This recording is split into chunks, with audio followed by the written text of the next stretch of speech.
Este es el primer milagro en el ministerio de Jesús que implica una resurrección física. Solo hay 3 resurrecciones en el ministerio de Jesús. Y esta es la primera de las 3. Así que vamos a prestar atención porque no es algo tan habitual en la palabra de Dios una resurrección. Sin embargo, Jesús en 3 ocasiones resucita a un muerto. Esta es la primera ocasión, como les digo, de su ministerio y lo encontramos en Lucas 7. Como contexto, sería bueno aquí decir o indicar que este milagro de Jesús es consecutivo en el relato del Evangelio de Lucas al que vimos la última vez. ¿Recuerdan cuál era? El siervo del centurión, ¿sí? Y ahora, inmediatamente después, ocurre que Jesús va a Naín. Es interesante entender que estas escenas son consecutivas y que el pueblo de Naín es un pueblo muy particular en el Evangelio. El pueblo de Naín no aparece más en toda la Escritura. No se vuelve a mencionar más el pueblo de Naín. Algunos consideran, los expertos en geografía bíblica, que el pueblo de Naín es actualmente el pueblo que existe en Israel que se llama Nain. ¿Sí? Es un pueblo que actualmente se encuentra a unos 10 kilómetros de Nazaret y a 40 kilómetros de Capernaum. Ahora, recuerden que Jesús tenía una casa en Capernaum y que se había creado en Nazaret. Y ahora tenemos este pequeño pueblo llamado Naín. Por lo tanto, este milagro de Jesús está dentro de la zona de Galilea, al norte de Jerusalén. El nombre de Naín probablemente sea una transliteración del griego al hebreo de nin, que significa hijo, descendiente. Esto es muy interesante porque el relato bíblico nos lleva a un pueblo llamado hijo y vamos a ver lo que le pasa al hijo de una viuda, ¿sí? Así es como ocurre el relato y vamos a la lectura bíblica, Lucas 7, del 11 al 17. Leemos la palabra de Dios. Aconteció después que él iba a la ciudad que se llama Naín, e iban con él muchos de sus discípulos. Y una gran multitud, cuando llegó cerca de la puerta de la ciudad, he aquí que llevaba a enterrar a un difunto, hijo único de su madre, la cual era viuda, y había con ella mucha gente de la ciudad. Y cuando el Señor la vio, se compadeció de ella, y le dijo, no llores.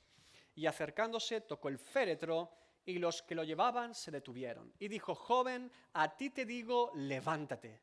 Entonces se incorporó el que había muerto y comenzó a hablar. Y lo dio a su madre, y todos tuvieron miedo y glorificaban a Dios diciendo, un gran profeta se ha levantado entre nosotros y Dios ha visitado a su pueblo. Y se extendió la fama de él por toda Judea y por toda la región de alrededor.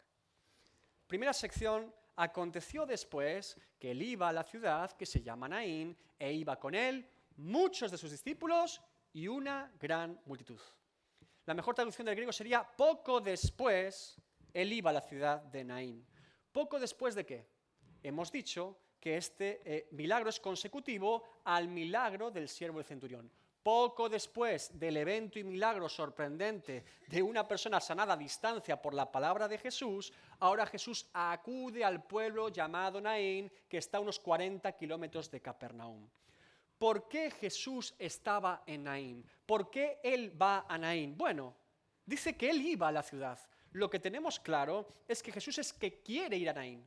El motivo de que Jesús esté en Naín es porque Jesús quiere ir al pueblo llamado Naín. Tiene dentro de sus planes acudir a ese pueblo en ese momento. No es casualidad que Jesús esté allí, por lo tanto. Tampoco ha sido invitado por nadie del pueblo. Jesús va a la ciudad llamada el Hijo, el descendiente. Lucas nos indica además que Jesús no llega solo a esa ciudad, sino que viene acompañado de muchos discípulos y de una gran multitud. La distinción aquí del texto bíblico no es casualidad, es maravillosa. Primero dice muchos discípulos. Lucas, por lo tanto, no se está refiriendo a los 12 apóstoles. Recuerden que Jesús tenía muchos discípulos. Él nombró a 12 principales o apóstoles, pero mucha más gente acompañaba a Jesús. Ahora tenemos a Jesús al principio de su ministerio y vienen con él muchos discípulos. Pero además de muchos discípulos, también viene una gran multitud. Ahora, es interesante la distinción que hace Lucas, porque hablamos por un lado de discípulos y de una gran multitud. Los pone en lugares diferentes. No dice una gran multitud en general, dice muchos discípulos y una gran multitud. Lo que está haciendo Lucas, evidentemente inspirado por el Espíritu Santo, es separar o distinguir entre esa cantidad de personas discípulos de no discípulos. Para alguien que viéramos desde fuera la escena, a Jesús acompañado de un montón de gente, no distinguiríamos quién es discípulo y quién no es discípulo. Nos parece un montón de gente. Sin embargo, en esa multitud de personas, en medio de ellas había discípulos y había no discípulos. ¿Cómo podríamos distinguir usted y yo hoy a un discípulo de Cristo? ¿Por su forma de vestir? No lo creo. ¿Porque dice, Dios te bendiga, hermano? No lo creo, eso es fácil de imitar, ¿verdad? La diferencia entre un discípulo del que no lo es que el discípulo es un aprendiz. Es un aprendiz. En medio de ese grupo de personas que iban acompañando a Jesús, algunos estaban allí para aprender de Jesús. El resto iban para curiosear, pero algunos querían aprender. El discípulo va con libreta de apuntes, va preparado para aprender. No quiere que nadie le distraiga, que nadie le moleste. Está atento y fijando sus ojos en Cristo. Viene a aprender de Dios, viene a aprender de Cristo, viene a aprender de la palabra. No viene distraído, no viene para contemporizar, viene bien atento para lo que Dios le tiene que decir. Un discípulo no está allí para figurar, un discípulo está allí para aprender lo que Jesús tenía que decir. Te hago una pregunta. ¿A qué has venido hoy a este lugar? ¿A qué has venido? ¿A aprender o a curiosear? ¿A aprender? Entonces va a estar usted muy atento, y yo también, ¿verdad? A lo que Dios nos tiene que enseñar. ¿Cuál es la actitud que tú tienes en tu vida delante de Dios? Hay muchas personas en su vida que han vivido un montón de eventos que Dios ha hecho, pero no han aprendido. Dios ha obrado, pero no han aprendido. La actitud del discípulo es aprender de todo lo que Dios nos enseña. Jesús iba a Naín acompañado de aprendices y de curiosos. Jesús no hacía acepción de personas, pero me temo que solo para los aprendices eran útiles las enseñanzas de Jesús. El resto no le sirvió de mucho. Segunda sección. He aquí que llevaban a enterrar a un difunto, hijo único de su madre, la cual era viuda. Lucas nos introduce en una escena sobrecogedora y terrible. Un cortejo fúnebre saliendo de la ciudad de Naín. ¿Por qué tenían que salir de la ciudad de Naín para enterrar al joven chico, hijo de la viuda? Porque la ley judía prohibía enterrar a un muerto dentro de una ciudad. Tenían que llevar el cuerpo fuera. Y aquí nos encontramos con un choque de trenes de golpe en la ciudad de Naín. Una colisión entre la muerte y la vida. Jesús entrando a la ciudad de Naín y el muerto saliendo de la ciudad. ¿Se dan cuenta la escena? Es maravillosa. Y ambos se encuentran en un mismo lugar. El autor de la vida entrando, el muerto saliendo, y allí en la puerta de la ciudad se encuentran Cristo con el muerto. ¿Quién es el difunto? Bueno, el difunto es el único hijo de una mujer viuda. Es decir, en la ciudad llamada el hijo, en la ciudad llamada el descendiente, el hijo de una viuda había muerto. Esta mujer ya sabía lo que era enterrar a un ser querido. Había enterrado a su esposo y ahora estaba por enterrar a su único hijo. Esta viuda de Naín me recuerda de alguna forma al relato de Noemí en Ruth. ¿Recuerdan?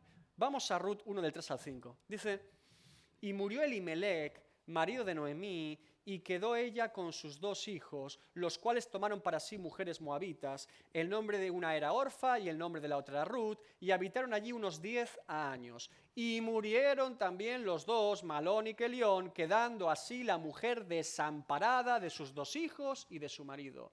Un relato muy parecido al de Noemí con esta mujer viuda. Ha muerto el esposo y ha muerto su único hijo. La viudez y la orfandad eran amparadas y protegidas por la ley de Dios al pueblo de Israel. Las viudas y los huérfanos tenían que ser atendidos por el resto del pueblo porque eran incapaces de poder sobrellevar las tareas y cargas de la vida y poder vivir solos. Y todo el pueblo se encargaba de ayudarles y de sostenerles económicamente. Precisamente el profeta Isaías comienza su profecía al pueblo de Israel amonestando al pueblo de parte de Dios porque no cumplían con lo que Dios pedía en su ley. Isaías 1, 16 y 17, aprended a hacer el bien, buscad el juicio, restituid al agraviado, haced justicia al huérfano, amparad a la viuda. El pueblo judío debía amparar a las viudas y esta viuda estaba desamparada en el entierro de su único hijo. Se había quedado sin esposo y se había quedado sin hijo. Este tipo de relatos bíblicos están en la palabra de Dios y son de parte de Dios para ponernos a todos en nuestro sitio. A veces nos enfadamos, nos entristecemos, nos quejamos por cosas que no son importantes. Y por eso este tipo de textos nos inquietan muchas veces. Porque aquí tenemos una viuda a la que ha muerto su hijo. No parece una tontería, no parece algo menor, es algo muy serio. Vivimos en un mundo indiferente ante las cosas que son importantes y obsesionado por las cosas que no tienen importancia. ¿Se ha dado cuenta usted también? Nos quedamos con lo accesorio y no dedicamos tiempo a lo que es verdaderamente importante. Vivimos en un mundo moribundo, colapsado, hueco, vacío, sin peso, sin profundidad, sin seriedad y sin relevancia. Esta mujer estaba en una situación crítica y urgente. Su esposo había muerto, ahora su único hijo había muerto. Recordemos que cuando Jesús llegó a Capernaum, es avisado que el joven siervo de un centurión estaba a punto de morir y Jesús hace el milagro. Pero cuando Jesús acude a Naín, el chico ya está muerto. La situación ya está totalmente definida. El chico ya murió. No es una sanidad, es un muerto. ¿Ha llegado Jesús tarde a Naín? ¿Jesús llega tarde a este lugar? ¿Será capaz de hacer algo por el hijo de esta viuda? Una cosa es sanar a un enfermo a distancia. ¿Pero acaso la muerte no es irreversible? Uno se muere y se muere. Jesús no ha llegado tarde a Naín. Llega en el momento oportuno a Naín. Podríamos pensar aquí desde un punto de vista humano que este es un evento fortuito, ¿no? Justo Jesús está pasando por el pueblo y justo allí hay un cortejo fúnebre que aparece y Jesús interviene. Podríamos llegar a pensar, y muchas veces el relato bíblico parece así, que son casos fortuitos, de la casualidad. Muchas veces los creyentes vivimos nuestra vida como si fuesen casualidades las cosas. Una mera casualidad. Bueno, pasó, quizá porque sí. Para un creyente, para un hijo de Dios, no existen las casualidades. ¿Usted sabía esto? Tampoco existe la suerte. Nosotros no creemos en la suerte, ni en la diosa fortuna, ni en las casualidades. Dios no anula nuestra voluntad ni nuestra responsabilidad delante de Dios. Sin embargo, déjame decirte que todas esas aparentes coincidencias en los relatos bíblicos, o en tu vida, o en la vida de cualquier ser humano, son parte del plan eterno, inmutable, sabio, soberano, perfecto y eficaz de Dios para cada vida. Dios tiene un plan eterno y propósito para cada vida, para cada persona que Él ha creado. Salmos 31:15, en tu mano están mis tiempos. Proverbios 16:4, todas las cosas ha hecho Jehová para sí mismo y aún al impío para el día malo. Salmos 139:16. Mi embrión vieron tus ojos, y en tu libro estaban escritas todas aquellas cosas que fueron luego formadas, sin faltar una de ellas. Romanos 9:16. Así que no depende del que quiere, ni del que corre, sino de Dios que tiene misericordia. Lucas 22:22. A la verdad el Hijo del Hombre va según lo que está determinado, pero hay de aquel por quien es entregado. ¿Se dan cuenta? El último texto. Responsabilidad de que lo entregaba. Judas Iscariote es responsable. Determinado por Dios que Jesús sería entregado y por quién sería entregado. Ambas son ciertas. Tercera sección.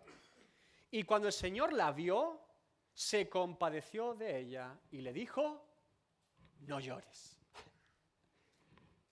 ¿Quién vio a esta mujer? El Señor la vio. Lucas utiliza curios. El Señor de señores vio a la viuda. Mire, le digo un secreto. No es muy importante que los hombres nos observen. La observación de los hombres no es demasiado importante. Lo único que los hombres aportaban a este cortejo fúnebre, a este funeral, eran más lloros y lamentos. Allí estaban llorando. la imposibilidad de los hombres ante la muerte es evidente. ¿Qué podríamos hacer ante la muerte? Nada. Nos asusta, nos desconcierta y no queremos ni siquiera pensar en ella, ¿verdad? Nos da escalofríos. El ser humano está imposibilitado para dar vida a un muerto físico. Esto lo sabemos, ¿verdad? Cuando un médico dicta sentencia, muerto, le ponen una manta encima y se acabó, ¿verdad?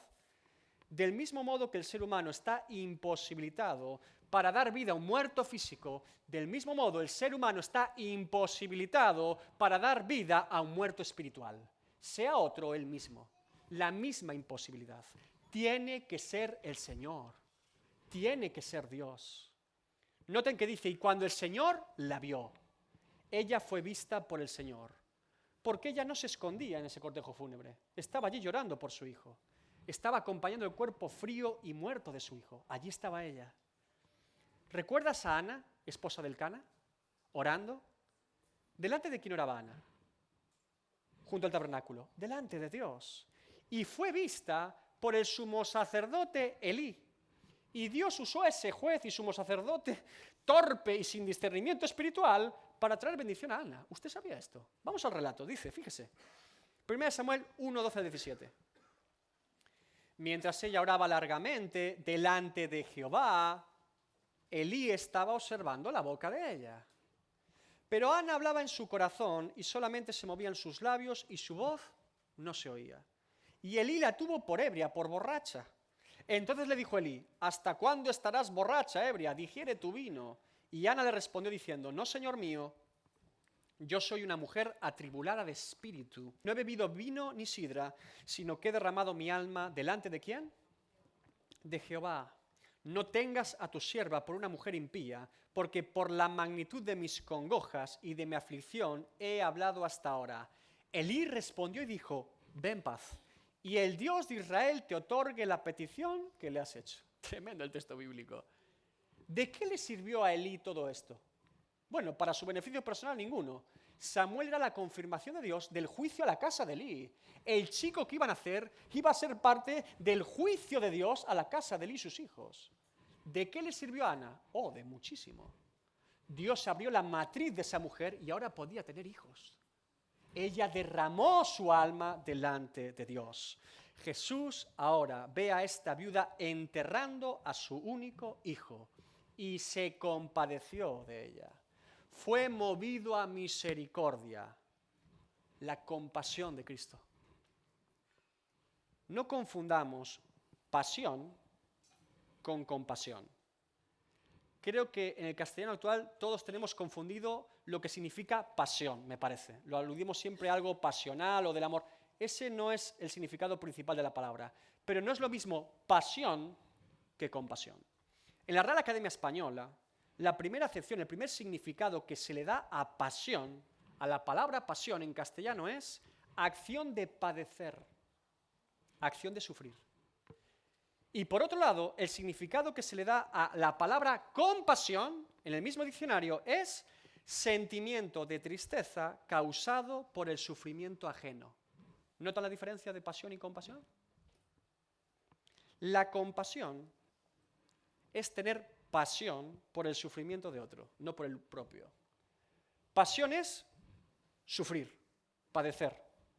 Compasión es sufrir por el sufrimiento de otro. Es sufrir con la persona que sufre. Es sentir lo que ella siente. Es sufrir lo que ella sufre. Es involucrarse en su dolor y sufrimiento, hasta tal grado que uno mismo siente ese dolor y sufrimiento. La compasión es un amor entrañable y sincero debido al padecimiento que está viviendo la otra persona. Es una pasión hacia los demás en lugar de una pasión que uno vive para sí mismo. El siervo sufriente, Jesucristo, no solamente vino a este mundo a padecer por nosotros, sino a padecer con nosotros. Jesús es pura pasión, acción de padecer, acción de sufrir.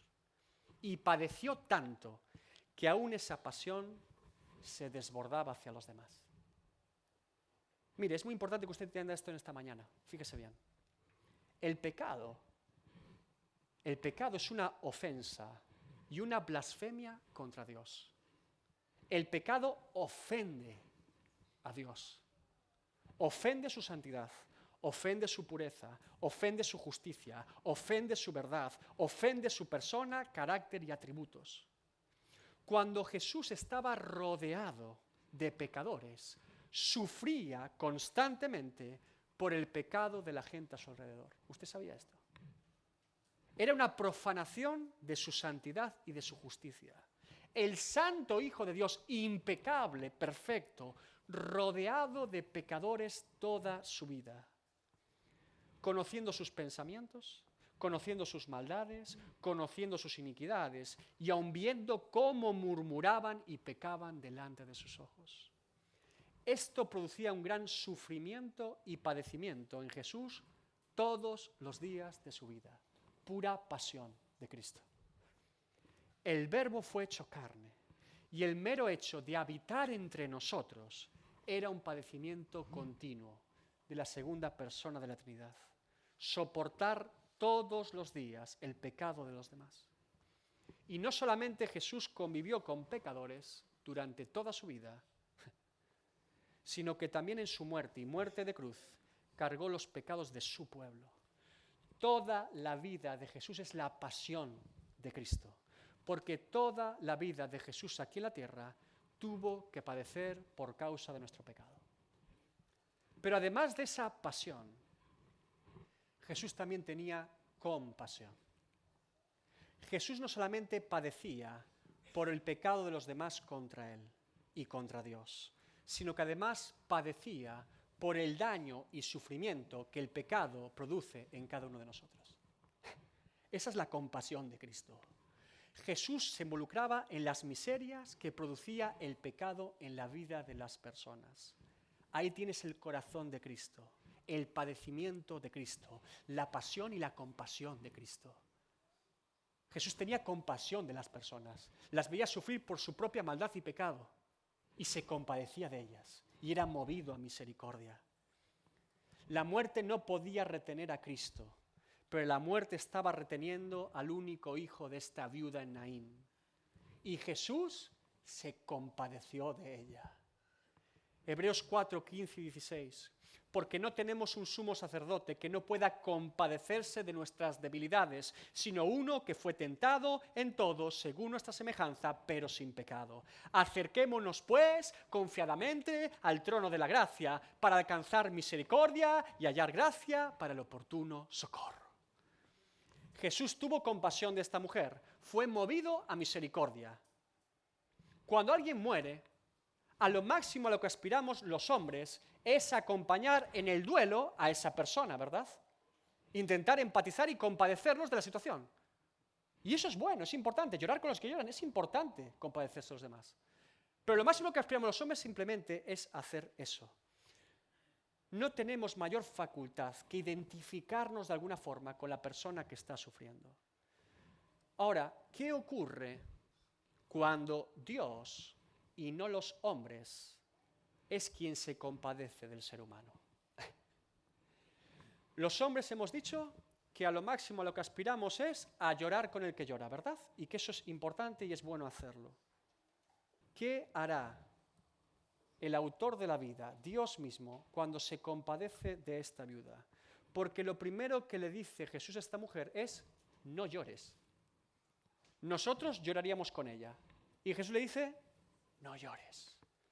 En aquella época, usted debe saber que se contrataba a endechadores, a llorones profesionales, que se les pagaba un sueldo para que hicieran lamento y cantos fúnebres en un funeral. Iban allí y hacían un espectáculo tremendo. De alguna manera se les contrataba para que pudiesen expresar públicamente el dolor de la familia. Esta gente, los endechadores, no sentían ninguna compasión por la familia o empatía. Simplemente eran unos actores profesionales, unos fingidores profesionales que cobraban por hacer ese espectáculo. Sin embargo, Jesús, en esta ocasión, veremos que otras ocasiones es diferente, pero en esta ocasión no se dirige a los endechadores, no se dirige a los que fingen llorar, se dirige directamente a la viuda y le dice: no llores.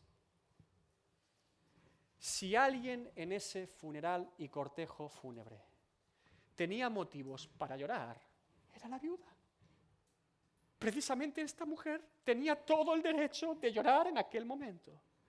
Ella no lloraba de forma fingida, lloraba de forma desconsolada. Jesús, de todas las personas en ese funeral, se acerca a la persona que merece llorar y le dice: no llores. ¿Qué clase de compasión es esta? ¿Cómo va a decirle a esa viuda, madre de ese hijo, enterrando a su hijo, que no llore? ¿Qué clase de rabino es este? ¿Qué clase de persona es Jesús? ¿Qué clase de compasión es esta? El texto no termina aquí. Más bien, el milagro comienza aquí. No llores. Siguiente sección. Y acercándose, aleluya, tocó el féretro y los que lo llevaban se detuvieron. Y dijo: joven, a ti te digo, levántate. Allí no estaba un simple hombre compadeciéndose de un joven muerto. Allí estaba Jesucristo de Nazaret. Noten en la escena que en ningún momento absolutamente nadie le ha pedido nada a Jesús. Nadie, con el joven ya muerto, podía siquiera pensar en aquel momento que se le podía pedir algo a Jesús porque el joven ya estaba muerto. A nadie se le había ocurrido pensar o creer que Jesús pudiese hacer algo en medio de una situación tan difícil. Sabemos que había muchos discípulos y una gran multitud junto a Jesús, pero ninguno de ellos creía en ese momento que se podía hacer algo por el chico muerto. Por eso es Jesús mismo quien decide hacer toda la obra por su propia cuenta. En este milagro no hay fe demostrable en ninguno de los presentes. No hay ninguna fe demostrable. Ni en los discípulos, ni en la multitud, ni en la viuda y desde luego tampoco en el chico muerto. Este milagro, justo después del milagro del siervo del centurión, es un contraste intencional de parte de Dios. Para que no nos confundamos quién es Dios y lo que Él es capaz de hacer por sí mismo. En el anterior milagro nos maravillamos todos de la gran fe del centurión. Vino y tenía una fe mucho más grande que el resto de judíos en aquel momento. En Naín no hay fe para nada. Pero Jesús sigue siendo el mismo. Aleluya. Jesús va a hacer lo que quiere hacer. Y lo que Él quiere hacer es tocar el féretro, detener el cortejo fúnebre de forma pública y decirle al chico: levántate.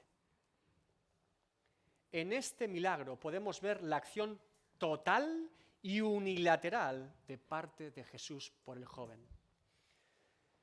Desde decidir ir a la ciudad para ir a Naín hasta hablarle a un joven muerto en su féretro diciéndole: joven, levántate, todo es una obra total y unilateral de parte de Jesús.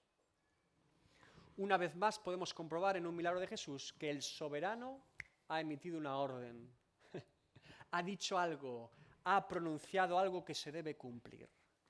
¿Qué creen que va a suceder con el chico? Por muy difícil que parezca de cumplirse esta orden, por muy inusual y rara que sea la orden, Jesús le ha dicho a un joven muerto: levántate. Quinta sección. Entonces se incorporó el que había muerto y comenzó a hablar y lo dio a su madre. Este milagro de Jesús es tremendo. Qué escena tan maravillosa. En la lógica de este milagro, lo que acaba de suceder es que Jesús le habla a un muerto y ahora el muerto comienza a hablar. ¿Se han dado cuenta? Jesús le habla a un muerto y ahora el muerto habla. Esto es maravilloso. El milagro, si se fijan, no es principalmente para el chico, es para su madre. Jesús se compadeció de la viuda de Naín. ¿Sabía usted que muchas veces disfrutamos del favor de Dios hacia otras personas? ¿Que somos un complemento del favor de Dios hacia otras personas? ¿Que somos la respuesta de Dios a oraciones de otras personas? ¿Y que otras personas reciben el favor de Dios cuando oramos por ellas también? que Dios opera de esa manera? Este joven se ve favorecido por Dios al ser traído de vuelta a la vida, porque quien había movido a compasión y misericordia había sido la madre a Jesús. Por eso el texto dice que lo dio a su madre. Ahora se entiende por primera vez el no llores de Jesús, ¿verdad? Ahora se entiende. Esta orden de Jesús a la viuda también se había cumplido. Esta viuda estaba experimentando el Salmo 30. Salmo 30, 11. Has cambiado mi lamento en baile, desataste mi cilicio y me ceñiste de alegría. Solo Cristo puede convertir un funeral en una fiesta de gozo y alegría. Los hombres nos hacemos profesionales del lamento y de la muerte, pero cuando aparece el autor de la vida, la muerte tiene que huir. Cuando Cristo hace acto de presencia en un lugar, todo cambia. Todo es posible, escúchame bien, con Cristo. Todo es posible con Cristo. Todo es posible con Cristo. Sexta sección. Y todos tuvieron miedo y glorificaban a Dios diciendo, un gran profeta se ha levantado entre nosotros y Dios ha visitado a su pueblo y se extendió la fama de él por toda Judea y por toda la región de alrededor. Miedo, temor, respeto, reverencia, gloria, honor, adoración y alabanza a Dios son el resultado de que Cristo esté en un lugar. Es el resultado de la persona de Cristo en un lugar. Aquí ocurre algo parecido a lo que vimos en otras ocasiones en otros milagros de Jesús. ¿Quién podría resucitar a un muerto? ¿Quién podría sanar a una persona simplemente con decirlo? Dios. Por eso la gente al ver el milagro glorifican a Dios, porque solo Dios puede hacer esas cosas. Si se fijan, poco a poco en la multitud va mejorando en su percepción de Jesucristo. Primero decían que Jesús era un rabino, un maestro. Después decían que era un sanador. Ahora en esta multitud ya dicen que es un profeta, que viene de parte de Dios y que Dios ha visitado a su pueblo. Va mejorando, pero a pesar de que va mejorando, sigue sin ser suficiente para conocer a Cristo, llamarlo rabino, sanador o profeta. En este relato, el único que llama Señor a Jesús es el propio evangelista Lucas. ¿Se han dado cuenta? Leímos antes, y cuando el Señor lo vio, que es parte de la narrativa del que escribe, de Lucas. Solo en este texto, Lucas, el que escribe, lo reconoce como Señor. Ese sí que es un redimido. Este milagro dice que fue tan notorio, público y particular, que la fama de Jesús se extendió hasta Judea. Recuerden en un mapa bíblico que Galilea estaba al norte, en medio estaba Samaria y al sur estaba Judea, capital Jerusalén. Y si ibas por el alto del Jordán, te encontrabas Decápolis y Perea y esas provincias. Entonces, del norte de Galilea, el milagro es en el norte, llega hasta el sur, que Jesús es capaz de resucitar muertos y que predica el reino de los cielos. Se propaga y difunde el nombre de Jesús hasta el sur. Vamos a aplicar este texto. Quiero que preste atención en esta mañana. Quiero aplicar directamente, de forma clara y contundente, este milagro de una resurrección física de Jesús a la resurrección espiritual del pecador por parte de Dios, ¿sí? Voy a aplicarlo de forma directa. La palabra de Dios dice, Efesios 2, del 1 al 2, y Él os dio vida a vosotros cuando estabais muertos en vuestros delitos y pecados, en los cuales anduvisteis en otro tiempo, siguiendo la corriente de este mundo, conforme al príncipe de la potestad del aire, el espíritu que ahora opera en los hijos de desobediencia. ¿Quién nos da vida? Dios. ¿Cuándo nos da vida? Cuando estábamos muertos en nuestros delitos y pecados. Es decir, cuando los seres humanos nacemos físicamente, cuando somos paridos, nacemos vivos físicamente, pero nacemos muertos espiritualmente. ¿Me oyó? Nacemos vivos físicamente, pero nacemos muertos espiritualmente. Somos pecadores y por eso pecamos. Somos esclavos del pecado, hijos de desobediencia. Seguimos la corriente de este mundo, estamos bajo el gobierno de Satanás. ¿Cómo un muerto puede vivir? En este milagro de Jesús, ¿cuál era el destino del joven hijo de la viuda? El sepulcro, la muerte eterna, el sepulcro. Los hombres no podían ayudarle. El mismo muerto no podía ayudarse. No hay ningún poder humano que pueda hacer nada por ese joven. Su destino era el sepulcro, la muerte eterna, la perdición. Sin embargo, todo cambia cuando Jesús llega a su encuentro. Vuelvo a preguntarte, ¿cómo un muerto puede vivir? Vayamos por orden este milagro y apliquémoslo punto por punto. Primero, la salvación, la vida eterna en Cristo, es por gracia. Es por gracia. Es Jesús quien acudió a Naín. Es Jesús quien se compadeció de la viuda. Es Jesús quien detiene el cortejo fúnebre tocando el féretro. Y es Jesús quien ordena al muerto, levántate. ¿Sí? La salvación es una acción soberana y por pura gracia y misericordia de Dios. ¿Usted sabía esto? Un muerto no puede levantarse por sí mismo de una tumba. No puede. Un muerto ni puede, ni quiere, ni sabe, ni piensa en salir de su tumba. Es un muerto. Está muerto. Del mismo modo, nosotros estábamos muertos en nuestros delitos y pecados. Amábamos pecar, éramos esclavos del pecado, vendidos al pecado, lejos de Dios, enemigos de Dios, ignorantes de Dios. Íbamos directos a la condenación eterna por nuestra desobediencia a Dios. Y es Cristo quien acude a nosotros para salvarnos. Es Dios, por su gracia, quien llega para rescatarnos. Saulo de Tarso, fariseo benjamita, circuncidado al 8º día, hijo de familia noble, una mente brillante de su época, llamado a ser un político judío famoso y reconocido, alguien importante, considerado por los historiadores actuales una de las 10 mentes más brillantes de la historia de la humanidad. Saulo de Tarso, perseguidor de la iglesia, camino a Damasco, iba para matar cristianos. Ese hombre creía hacer la voluntad de Dios, pero ese hombre era un muerto espiritual camino a Damasco, en contra de la voluntad de Dios. Su orgullo religioso le impedía entender y conocer a Dios verdaderamente. Se sabía la letra de memoria, pero no conocía al Dios de la letra. Saulo de Tarso camino a Damasco, inhabilitado y muerto espiritualmente, frío como un témpano de hielo, acude a Damasco para perseguir cristianos.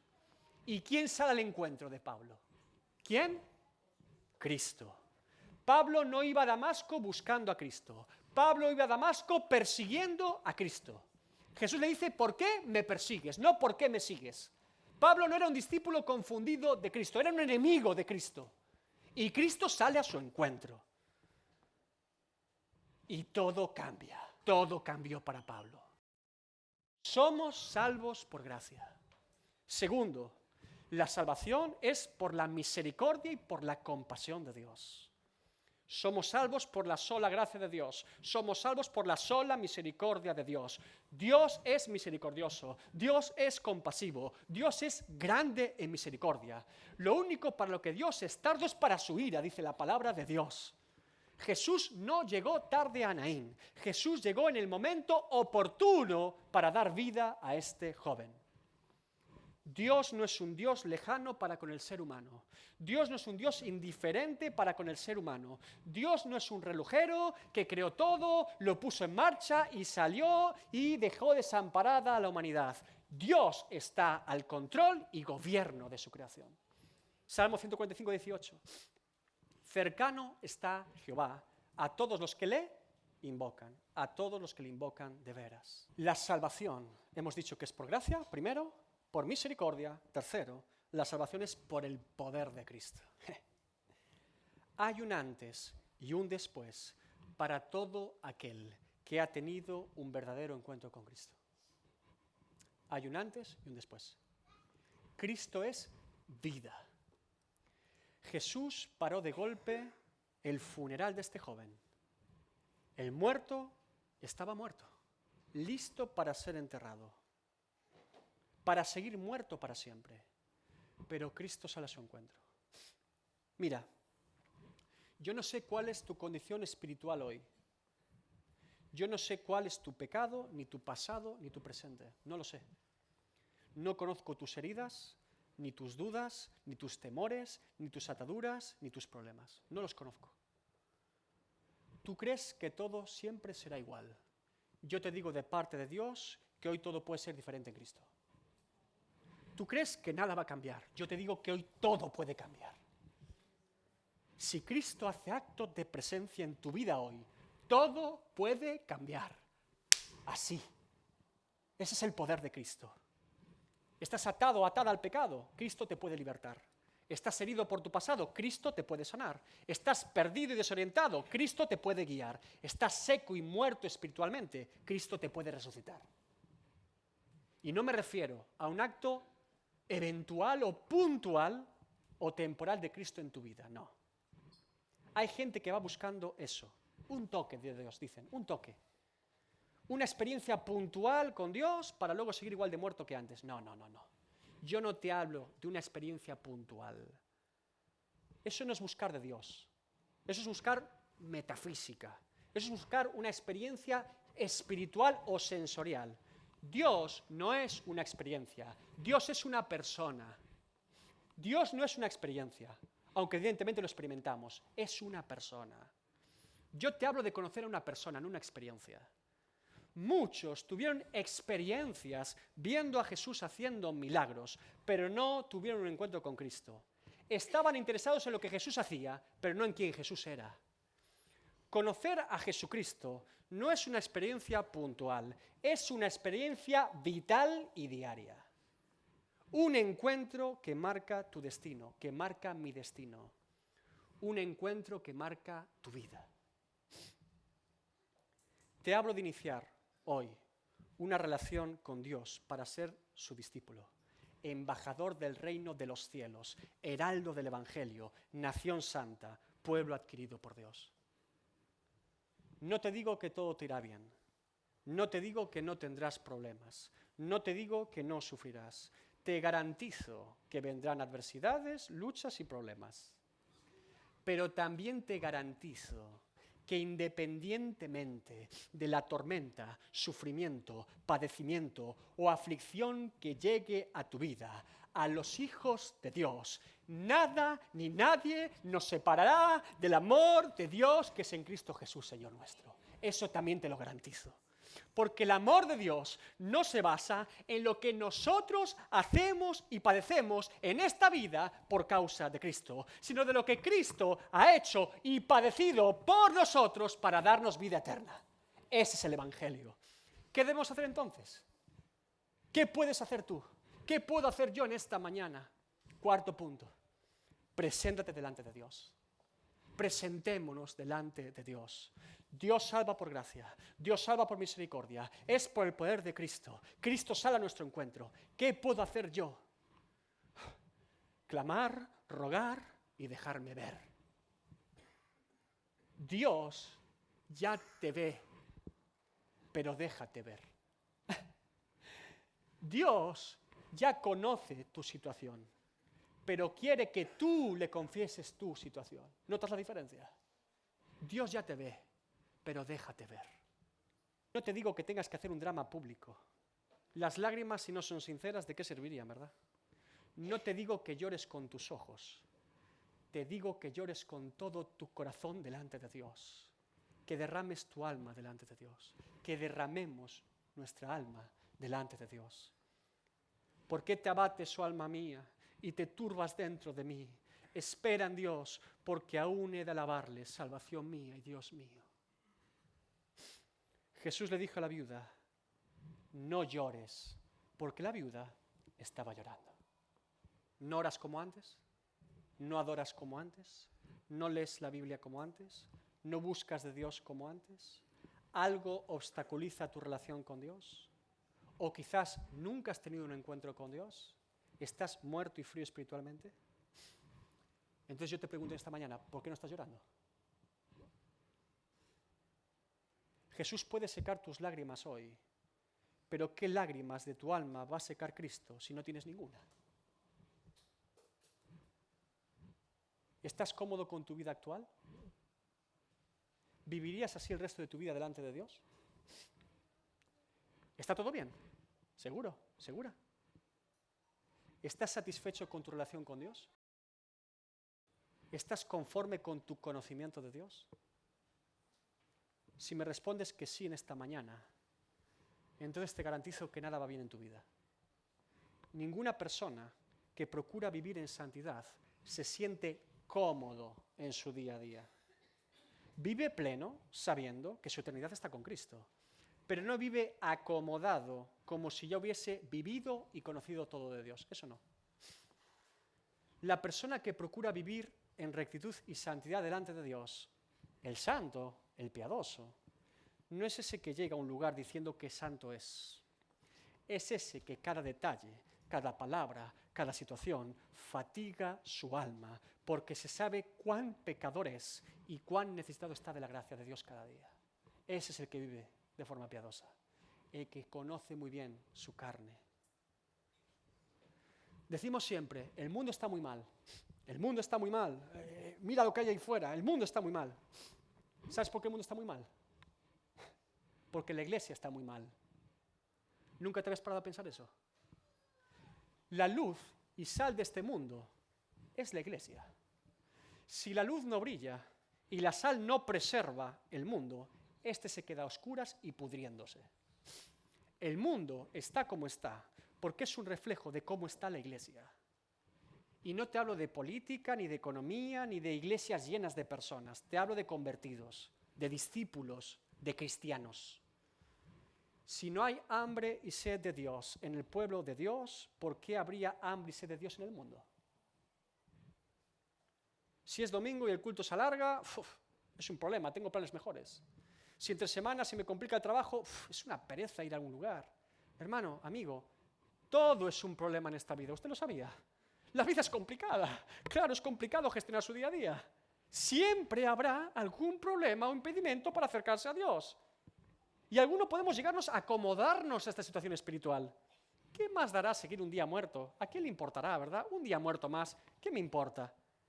Si a ti no te importa estar muerto espiritualmente, ¿crees que a Satanás le importa que lo estés? ¿O al mundo? Satanás, el mundo y nuestras concupiscencias están encantados de que sigamos muertos. En un reino de muertos, un muerto más se encuentra muy a gusto. ¿Quieres vivir hoy? No esperes a que todo sea perfecto para buscar de Dios.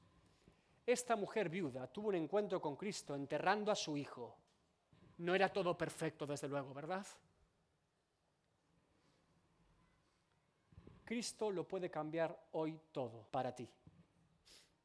Si Cristo, si el resucitado, hace acto de presencia hoy, en este lugar, no hay muerto que no resucite. No es posible haberse encontrado con Cristo, el autor de la vida, y seguir muerto. No es posible. En Cristo hay vida. No predicamos a un Cristo muerto. Predicamos a Cristo vivo. Predicamos a Cristo encarnado, crucificado, sepultado, resucitado, ascendido, glorificado y que un día regresará por su pueblo e impartirá justicia. ¿Quién diese ahora que mis palabras fuesen escritas? ¿Quién diese que se escribiesen en un libro, que con cincel de hierro y con plomo fuesen esculpidas en piedra para siempre? Yo sé que mi Redentor vive y al fin se levantará sobre el polvo y después de deshecha está mi piel, en mi carne he de ver a Dios, el cual veré por mí mismo y mis ojos lo verán y no otro, aunque mi corazón desfallece dentro de mí. Job 19, 23 al 27. Confiésate muerto hoy, para que Cristo te resucite. Déjate ver. Como el Padre se compadece de los hijos, se compadece Jehová de los que le temen. Clama a Dios en esta mañana y dile: Señor, estoy muerto, seco, árido, duro. Resucítame, dame vida. La vida que no tengo, la fuerza que no tengo, la sabiduría que no tengo, la constancia que no tengo, la gracia que no tengo. Dame de lo tuyo, pues lo mío no sirve para nada. Cristo nunca llega tarde, siempre llega en el momento oportuno. Si no has tenido un encuentro con Cristo todavía, Quizás todo lo vivido hasta hoy te ha traído aquí con un propósito eterno, para encontrarte con Cristo hoy. Si ya has tenido un encuentro con Cristo y estás frío, árido y duro, no te conformes a este siglo. Dios no nos llamó de las tinieblas a su luz admirable para que sobrevivamos a duras penas en este mundo, sino para que vivamos en plenitud para su gloria en medio de este mundo. La gracia de Dios no es para mendigar de Dios, es para disfrutarla y saborearla cada día de nuestra comunión con Dios. Los creyentes hemos sido llamados a brillar, a resplandecer y a fructificar. Porque dice, en tiempo aceptable te he oído y en día de salvación te he socorrido. He aquí ahora el tiempo aceptable, he aquí ahora el día de salvación. No vine a predicarte sobre un milagro más de Jesús hoy. Vine de parte de Dios a decirte, levántate, levántate, despierta tú que duermes y levántate de los muertos y te alumbrará Cristo. ¿Quieres vivir hoy? ¿Quieres vivir hoy por primera vez en tu vida? Levántate.